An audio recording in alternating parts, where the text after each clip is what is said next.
So you're not going to believe what's been going down across the pond. It's like a real-life episode of The Crown, but with more business drama and less stiff upper lip, at least on one side of the Atlantic.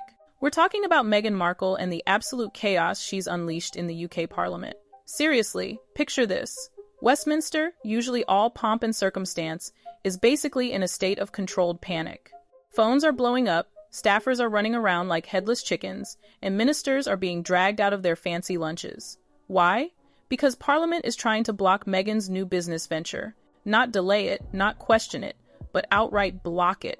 I mean, can you imagine? Now, before you jump to conclusions, this isn't just some petty squabble. This is a full-on governmental intervention into a private international brand run by a duchess who lives thousands of miles away in California. It's unprecedented, it's insane, and honestly, it's a little bit hilarious. Apparently, there was this confidential briefing floating around Parliament outlining Meghan's plans for a massive global lifestyle brand. We're talking beauty, wellness, digital media, celebrity partnerships, the whole shebang. And the Brits are freaking out because they think she's leveraging her royal association without proper oversight. Which, let's be real, she probably is. But here's where it gets really interesting. MPs have fast-tracked this motion, the Royal Titles Commercial Protections Amendment, which is basically designed to shield royal titles and branding from commercial use. And guess who's right in the crosshairs? Yep, Meghan's entire empire. The tension in that committee room must have been thicker than London fog. One MP complained that Meghan's influence has grown way beyond any framework they have in place. Another one accused the others of rushing into legislation they barely understand. And honestly, they both have a point. The truth is, Meghan's business is becoming too big to ignore. We're talking projected billion-dollar valuations, Hollywood partnerships, product lines ready to launch internationally. She's got a brand launch event coming up next week, and Parliament is trying to slam on the brakes before it even leaves the station. Whether it's out of fear, principle, or just plain old political pressure, who knows? Meanwhile, back in California, Meghan's probably sipping a green juice and trying to figure out how to deal with this transatlantic mess. At first, it was just a few pings on her phone. Then suddenly, her team was flooded with calls from reporters, lawyers, advisors, everyone wanting answers. No one saw this coming. The timing, the intensity, the fact that lawmakers across the Atlantic are trying to shut down her empire before it even fully launches. Some sources say her team went into crisis mode. Others claim they've been expecting this kind of collision ever since she stepped away from the royal family. Either way, it's gone from a business challenge to a global political spectacle in a matter of minutes. And the irony? Meghan isn't even operating in the UK. London is trying to police a company in Montecito. Political commentators are having a field day, arguing about jurisdiction and whether Meghan's influence is still tied to her title, no matter where she lives. Some even think the MPs are just insecure and trying to regulate something they didn't see coming. The whole thing has exploded on social media. Number Parliament versus Meghan, number Sussex Empire, number Let Her Build, number Royal Blockade, number Global Duchess. The hashtags are trending worldwide. It's not just Twitter and TikTok, it's ignited across continents. American outlets are blasting the story, European analysts are weighing in, and Australian broadcasters are holding panel discussions on whether Parliament's move is about integrity or fear. It's wild. Investors started getting jumpy. Hollywood producers who'd signed on for upcoming projects were suddenly sweating bullets. Brand partners who'd already inked deals were wondering if this whole thing was about to blow up in their faces, and whether that was good or bad for business, or just plain bad. Here's the kicker.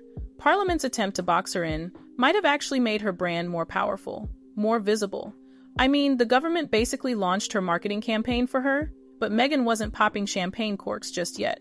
This was high-stakes poker now, and she knew that even the hint of a royal rumble could screw up everything she was building. Behind closed doors in Westminster, MPs were bracing themselves for what was coming. Lawsuits, diplomatic headaches, public outrage, maybe even payback from pissed-off American partners who thought the UK was meddling in their business. One senior government dude apparently described it as trying to cage a wildfire after it's already burned down half the forest. And Meghan's team? Radio silence, not a peep, no statement, no quote, not even a cryptic Instagram story. Just nothing. Which, usually means they're cooking up something big. Because while Parliament was trying to control the narrative, Meghan was already planning her counterattack. It was only a matter of time before she made her move. And when she did, everything, the politics, the business, the royal family drama, would shift again. This wasn't just about launching a business anymore. It was turning into a global showdown. A duchess on one side, a government on the other, billions of dollars hanging in the balance, and the whole world watching. While Westminster was still shaking from the political earthquake they'd caused, another aftershock hit. American media started painting Parliament's move as a straight-up attack on an American businesswoman. From New York to LA, headlines were screaming about whether the UK was trying to control a private American company just because the woman in charge happened to be a duchess. Legal eagles were debating jurisdiction live on CNN. Business talking heads were comparing it to past international spats over intellectual property and branding. But for Meghan, the real problem wasn't the headlines. It was the fact that investors were starting to get cold feet. A few major partners called for emergency meetings, the kind that scream, "We're nervous about getting dragged into a legal battle." Some were worried about delays, others about the damage to their reputation. A few even suggested hitting pause on everything until the political dust settled. Her team was working around the clock. Advisors were drafting statements and then deleting them. Lawyers were analyzing every possible angle of Parliament's proposed changes. Strategists were trying to guess how the royal family might react. Because let's be honest, if the palace publicly backed Parliament's move, Meghan's empire could take a serious hit. But inside Buckingham Palace, things were just as messy. Senior courtiers were dealing with their own mess. Some were worried the monarchy would look petty if they seemed to be blocking a former royal from building a business. Others argued that if they let Meghan's empire grow unchecked, it could undermine the institution itself. Whoever won that argument would decide whether this turned into a full-blown royal crisis. Meanwhile, back in the US, Meghan held what one insider called the most important meeting of her post-royal life. It wasn't a screaming match. It wasn't a panic. It was strategic. She walked into the room, calm, cool, and collected. She listened to every advisor, every lawyer, every PR guru, and then she did something no one expected. She decided not to fight the legislation head-on. Instead, she'd outsmart it. Her plan was bold, smart, and impossible for Parliament to stop. She'd expand the empire even faster, moving into markets and industries that the proposed law didn't touch. That meant partnerships outside the UK, digital platforms beyond anyone's control, and a massive campaign to brand her business as a global venture, not just a royal one. In one move, she changed the narrative from conflict to ambition. But the world wasn't done reacting. By evening, social media had split into two camps. Some people were blasting Parliament for overreach. Others were insisting the government had every right to protect royal symbols. Thousands of TikTokers were posting hour-by-hour breakdowns of the drama. Commentators were dissecting the political motives behind the law. Even celebrities were subtly weighing in, liking posts that hinted at deeper tensions. Then, out of nowhere, a former MP stepped forward anonymously, saying that not everyone in Westminster supported the move. According to this source, the proposal had been rushed through by a few powerful members who were really passionate about protecting the crown. That set off another media firestorm. Reporters were demanding transparency. Opposition parties were criticizing how quickly the legislation was moving. Political analysts were warning that the UK was risking looking like it was interfering with private business. Inside Parliament, the infighting got worse. Some lawmakers argued they had more important things to worry about than Meghan Markle's business. Others were worried the public backlash would make the government look unstable. And through it all, Meghan stayed silent. Until the next morning. Her team dropped a short, perfectly crafted statement. No emotion, no defensiveness, just a subtle message that hit harder than any press conference. Our focus remains on building a global brand based on integrity, creativity, and community impact. We look forward to continuing our work with partners around the world. That was it. 12 calm. Strategic words that instantly changed the tone of the whole thing. Across social media, the reaction exploded. Supporters praised her class. Critics accused her of dodging the issue. Business experts called the statement a masterclass in redirection. Even some MPs were reportedly annoyed that she refused to play the role they'd expected, the reactive, angry Duchess. And then came the knockout punch. While Parliament was still debating the amendment, Meghan's team announced a surprise.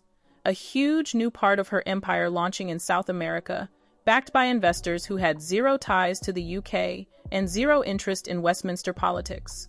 It was a major international expansion, one that Parliament had absolutely no control over. The timing was perfect, the message clear. Meghan wasn't fighting the UK, she was outgrowing it. And that's when the mood inside Parliament went from bold to uneasy. Some MPs realized they'd underestimated her. Others started wondering if their actions had actually made her brand stronger. Several worried that the law could lead to diplomatic or trade problems with American partners. It became clear that this wasn't just about titles anymore. It was about influence. Global influence, the kind that doesn't care about borders, politics, or centuries-old tradition.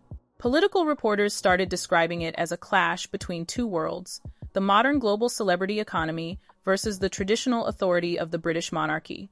But the final twist came just hours later when a senior parliamentary advisor leaked a memo admitting that the law might need to be revised for clarity. A subtle admission that Parliament's first move had been too aggressive, too fast, and maybe even unenforceable.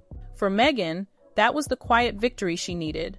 Her empire was safe, her influence had only grown, and the UK's attempt to contain her had become the story that launched her brand into a new international spotlight. The conflict wasn't over. Parliament would keep debating the law, but the balance of power had shifted. Meghan now stood not as a duchess begging for permission from some foreign government, but as a global business force they could no longer ignore. Okay, so get this. The South America move? Genius. Absolute freaking genius. It was like watching a chess grandmaster pull off some insane checkmate you didn't even see coming. Parliament's probably sitting there with their jaws on the floor realizing they just got played hard. I mean, think about it. They were so focused on trying to control her in the UK, on protecting the crown jewels or whatever, that they completely missed the bigger picture. Meghan's not just some duchess trying to sell tea and crumpets. She's building a global empire, and she's not going to let a bunch of stuffy British politicians tell her how to do it. And the statement? Integrity, creativity, community impact? Pure gold.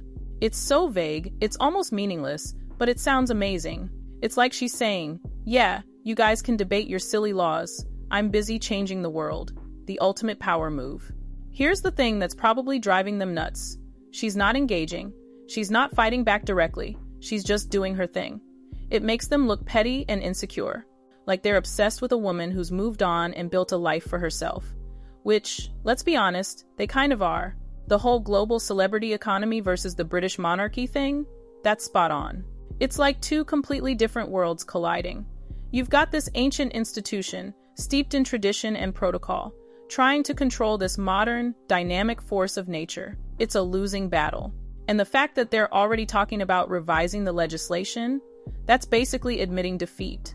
They know they overreached. They know they messed up. And they know they've probably just made Meghan Markle even more powerful than she was before. But don't think this is over. Not by a long shot. Parliament's not going to just roll over and let her do whatever she wants. They're going to keep trying to find ways to control her, to limit her influence. They might try to pressure her partners to make things difficult for her. They're not going to make it easy. And the palace? They're still in a bind. If they come out too strongly against Meghan, they risk looking petty and vindictive. But if they stay silent, they risk legitimizing her empire and undermining their own authority. It's a no-win situation for them. What's next? Lawsuits? Maybe. Trade wars? Possibly. Public protests? Almost definitely.